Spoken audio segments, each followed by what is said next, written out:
नमस्कार दोस्तों, अर्थशास्त्र स्कूल में आपका स्वागत है। आइए आज बात करते हैं पंजाब सरकार के विज्ञापन की। आजकल विज्ञापन काफ़ी चर्चित हो रहा है कि पहले दिल्ली ने करके दिखाया, अब पंजाब में होगा। पता नहीं क्या दिल्ली ने करके दिखाया और क्या पंजाब में होगा, वो वही जाने। लेकिन इस विज्ञापन में मैं ये ढूंढ रहा था कि इसमें गांधी जी की तस्वीर कहाँ है। मुझे इसमें दो तस्वीरें दिख रही है, लेकिन इसमें गांधी जी की तस्वीर नहीं दिखी। चलो ठीक है, कोई बात नहीं। अब ये दिल्ली वाले मुख्यमंत्री है, वो भी गांधी जी की तस्वीर नहीं लगाते, इन्होंने भी नहीं लगवाई है। अब ये इनकी यही जाने। लेकिन हम बात कर रहे हैं पंजाब की ढुलमुल अर्थव्यवस्था की और डूबते हुए पंजाब की। तो पंजाब किस तरह से डूब रहा है और कैसे डूब रहा है, तो चले स्टार्ट करते हैं। लेकिन स्टार्ट करने से पहले आपने अगर अब तक चैनल को सब्सक्राइब नहीं किया तो प्लीज़ सब्सक्राइब करें और वीडियो को अपने दोस्तों के साथ शेयर करना भी ना भूलें। तो सबसे पहले बात करते हैं पंजाब से न्यूज़ है। पंजाब के हर पंजाबी पर 1 लाख का कर्ज। पंजाब की नई सरकार को मिलेगा कांटों का ताज, जाने क्या होगी चुनौतियाँ। ये पंजाब गवर्नमेंट के कर्ज की बात हो रही है, ना कि इंडियन गवर्नमेंट की। इंडियन गवर्नमेंट का जो कर्ज होगा वो अलग से होगा।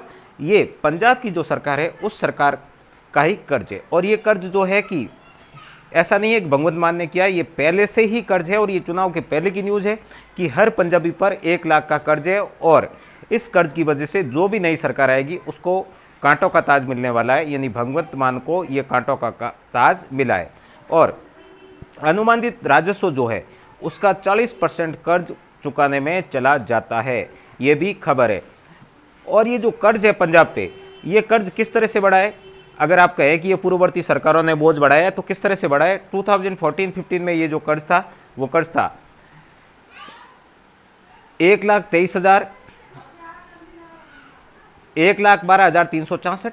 और ये बढ़ते बढ़ते 2020-21 में ये हो गया 2,48,236 करोड़ का कर्ज।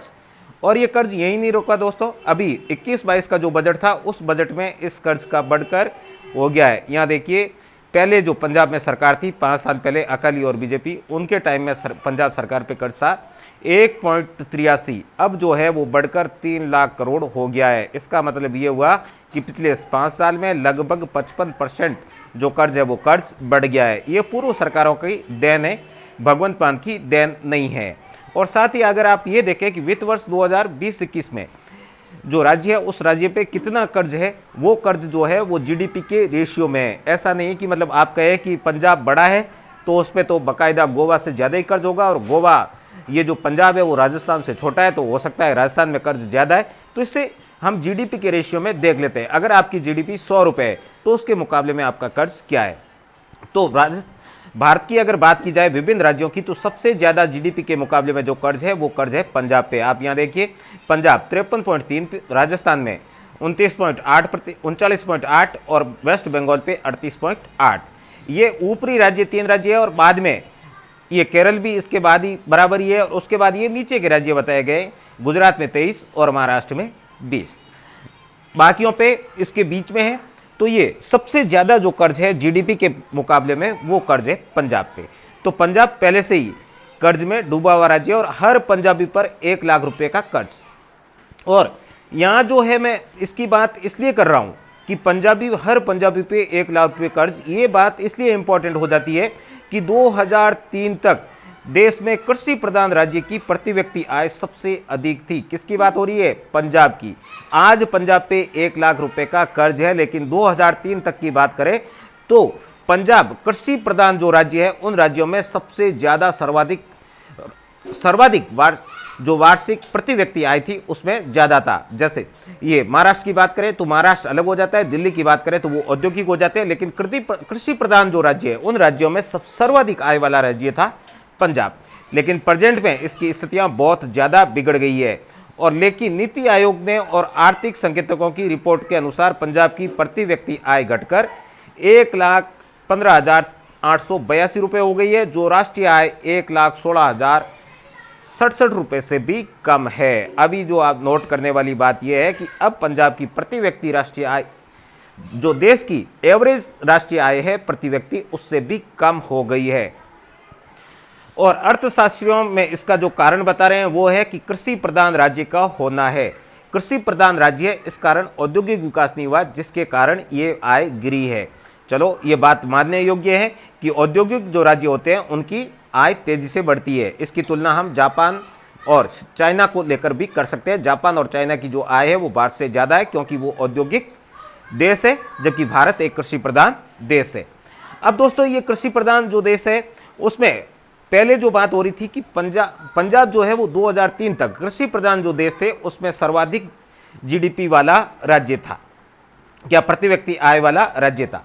अब देखिए यहाँ पे गोवा, सिक्किम, दिल्ली, चंडीगढ़ ये ऊपर, चलो इनकी अलग दृष्टि की है, लेकिन 5th पोजीशन पे आ जाता है प्रति व्यक्ति आय में हरियाणा। ये देखिए ये जो रिपोर्ट है वो आरबीआई की रिपोर्ट है और इस रिपोर्ट के मुताबिक 5th पोजीशन पे है हरियाणा। और हरियाणा की जो प्रति व्यक्ति आय जो है वो 2021 में जो बताई गई है 2,63,649 रुपये। 2003 तक हरियाणा पीछे था और पंजाब आगे था, लेकिन वर्तमान में अब तमिलनाडु, तेलंगाना इस तरह से चलते जाओ तो पंजाब आपको मिलेगा 19वें नंबर पर, और ये बता रहा है 1,72,340 जो रुपए है वो इनकम बता रहा है।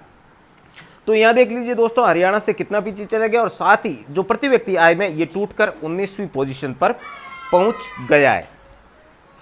अब जो है हम इसकी बात क्यों कर रहे हैं, हम बात कर्ज की भी कर रहे हैं और साथ ही प्रति व्यक्ति की कर रहे हैं, और हम कह रहे हैं कि जो पंजाब है वो अब डूबता पंजाब होने जा रहा है। वो ऐसा इसलिए कह रहे हैं कि ये जो डेट्स है वो डेट्स बहुत ज़्यादा है, लेकिन दोस्तों सबसे बड़ी बात ये है कि डेट्स ज़्यादा होना भी डूबने की कोई संकेत नहीं है। ये वर्ल्ड मीटर की वेबसाइट से वर्ल्ड के जो विभिन्न देश है उनका डेटा लिया गया है। तो सबसे पहले आप यूएसए का देखिए, ये 30 ट्रिलियन इसके ऊपर जो है वो डेट्स है, और चाइना के ऊपर देखें डेट्स मतलब कर्ज हो गया, चाइना का देखें तो 10 ट्रिलियन हो गया, जापान का देखें तो 14, और जर्मनी का 3, और इसके नीचे यूके आ जाता है 3, और उसके नीचे इंडिया आता है 2.29 ट्रिलियन इंडिया के ऊपर भी कर्ज है।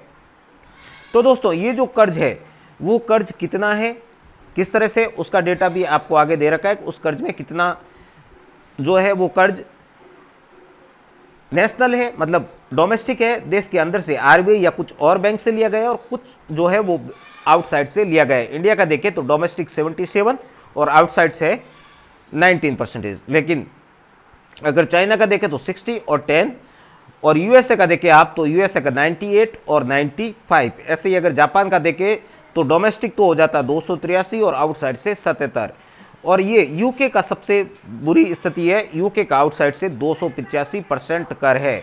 अब इस कर के हिसाब से देखें तो इंडिया में जो कर है उस कर के मुकाबले यूएसए पर 7 गुना कर्ज है। कितना? 7 गुना।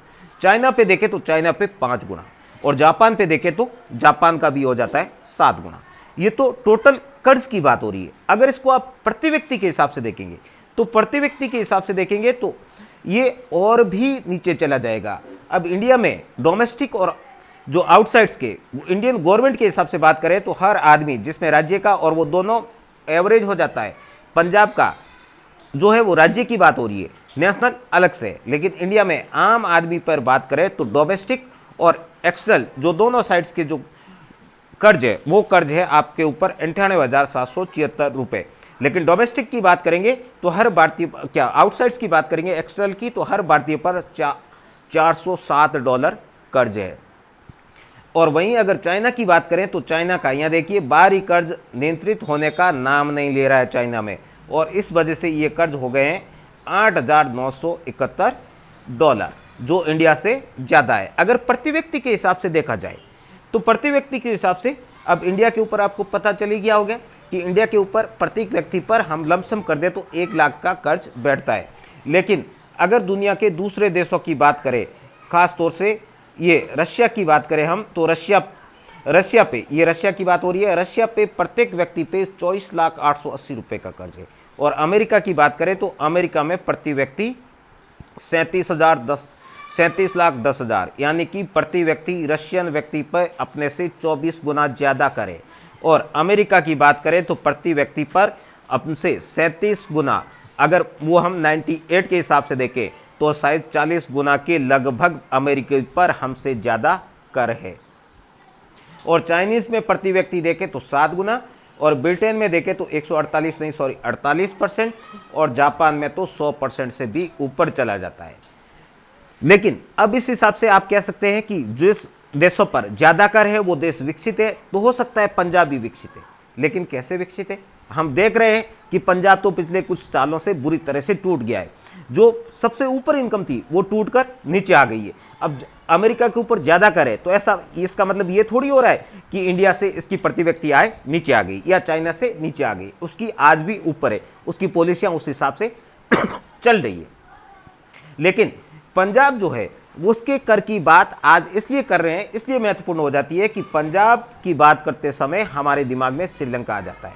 वो श्रीलंका इसलिए आ रहा है कि पंजाब की जो नई सरकार है उस सरकार में अब तक काम क्या किया है हमें नहीं पता है, लेकिन जो भी राष्ट्रीय TV channel, news TV channel खोल के बैठते हैं तो उसमें हर 2 मिनट बाद भगवंत मान का चेहरा दिखता है और वो कहता है कि पहले दिल्ली ने करके दिखाया, अब हम करेंगे। क्या करोगे भाई? तुम एक डूबा हुआ राज्य तुम्हारे हाथ में और तुम उधार का घी पिए जा रहे हो और उसे विज्ञापन में खर्च किए जा रहे हो।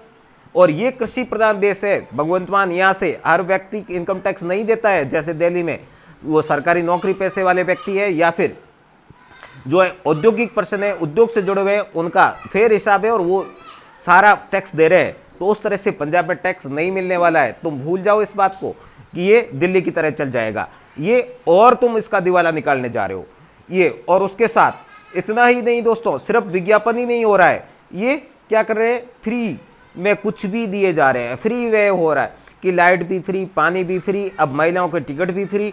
चलो सब कुछ तुम फ्री कर रहे हो। श्रीलंका ने भी ऐसे ही किया था, आज क्या स्थितियां हो रही है। उससे पहले वेनेजुएला ने किया था, उसकी क्या स्थिति हो रही है उसको मत भूलो।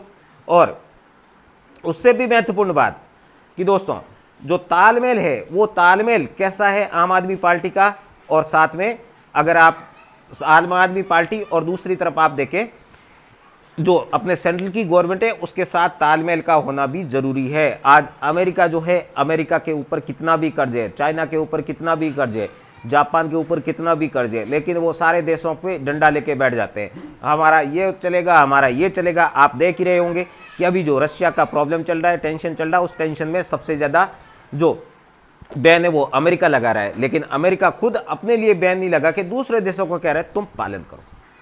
वैसे ही जापान भी कुछ बैन लगा रहा है। तो ये पंजाब के पास ये चीज़ें नहीं है कि तुम किसी को बैन कर लोगे या तुम कुछ कर लोगे, क्योंकि तुम्हारा ऐसा तालमेल ही नहीं है। तुम जो है वो हमेशा कहाँ मांगने जाते हो, तो वहाँ तुम्हारा कुछ नहीं होगा। और उसके बाद दोस्तों जो अर्थशास्त्री है वो अर्थशास्त्री इस बात की चिंता जताई कि जो पंजाब है, पंजाब में प्रति व्यक्ति आय कम होने का कारण जो है वो मेन कारण रहा है कि उद्योग धंधे नहीं है। अब इस पार्टी के जो मालिक है या इस पार्टी के जो राष्ट्रीय संयोजक है, जो कुछ भी आप कह लो, वो हमेशा अंबानी अंडानी के पीछे डंडा लेके पड़े हुए हैं। उद्योग से इनका कैसा रिश्ता है आप समझ ही सकते हो। तो उद्योग पहले से भी ढुलमुल था, तो अब आगे फ्यूचर क्या होने वाला है।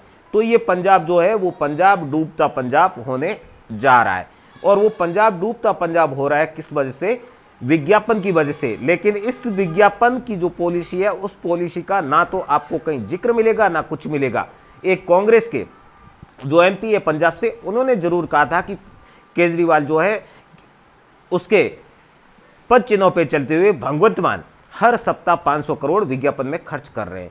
अब क्या पता क्या सत्य है, क्योंकि वो उनका एक स्टेटमेंट था, बाकी किसी ने स्टेटमेंट नहीं दिया है, ना कोई टीवी चैनल ने बात की है कि इतना पैसा विज्ञापन में खर्च क्यों हो रहा है। क्योंकि टीवी चैनल को तो कईयों को तो ऐड मिल गए हैं, जिनको नहीं मिला है उनको उम्मीद है कि ये ऐड मिलेंगे, लेकिन हमें ना तो कोई ऐड मिलना है और ना हमें इनसे कोई मतलब है। लेकिन दोस्तों फिर भी हम वहाँ के ना होके इस तरफ बात क्यों कर रहे हैं?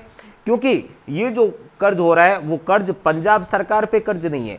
पंजाब ऐसा नहीं है कि श्रीलंका की तरह डूब गया तो डूब गया, वैसा नहीं है, क्योंकि पंजाब भी इंडिया का पार्ट है। अगर इसकी स्थितियां खराब होगी तो इंडियन गवर्नमेंट को देना पड़ेगा, क्योंकि ये इंडियन गवर्नमेंट से एफिलेटेड है। तो साथ कहीं ना कहीं हमारा भी जो है वो इससे रिश्ता जुड़ा हुआ है। तो भाई तुम किस तरह का औद्योगिकरण कर रहे हो? कैंपेनिंग की तरह। तुम जो डिजिटल चैनल है, मीडिया है, उसके जरिए तुम चाहते हो कि ये सब कुछ हो जाएगा, तो पॉसिबल नहीं है। और साथ ही तुम ये देख रहे हो कि हम गांधी को भुलाकर भी आगे बढ़ जाएंगे, कभी संभव नहीं होगा। ये अच्छे व्यक्ति है, लेकिन यहाँ पे इतनी जगह खाली पड़ी है, तो बीच में या साइड में कहीं भी गांधी की भी तस्वीर लग सकती थी, क्योंकि ये गांधी की वजह से ही देश है। और भले ही आप कह सकते हो कि बीजेपी इनको सपोर्ट नहीं करती, वो नहीं सपोर्ट करती, अगर ऐसा होता तो करेंसी से गांधी जी के निशान हटा दिए होते। लेकिन बीजेपी के जहां भी ऑफिस है वहां आप देख लीजिए गांधी जी की और साथ में अंबेडकर की बराबर की तस्वीरें लगी हुई है। लेकिन अंबेडकर की तस्वीर आपको ना मिले, भगत सिंह की ना मिले, फिर भी गांधी जी की तस्वीर जरूर मिलेगी, क्योंकि गांधी जी को राष्ट्रीय पिता कह रहे हैं तो राष्ट्रीय पिता ऐसे ही नहीं कहा गया। तो फिर कैसा लगा वीडियो दोस्तों, कमेंट बॉक्स में जरूर बताना और अपने दोस्तों के साथ शेयर करना बिल्कुल ना भूलना, और चैनल को सब्सक्राइब करना तो बिल्कुल भी मत भूलना। फिर मिलेंगे किसी दिन किसी नए वीडियो के साथ। अभी करते हैं अलविदा। धन्यवाद दोस्तों।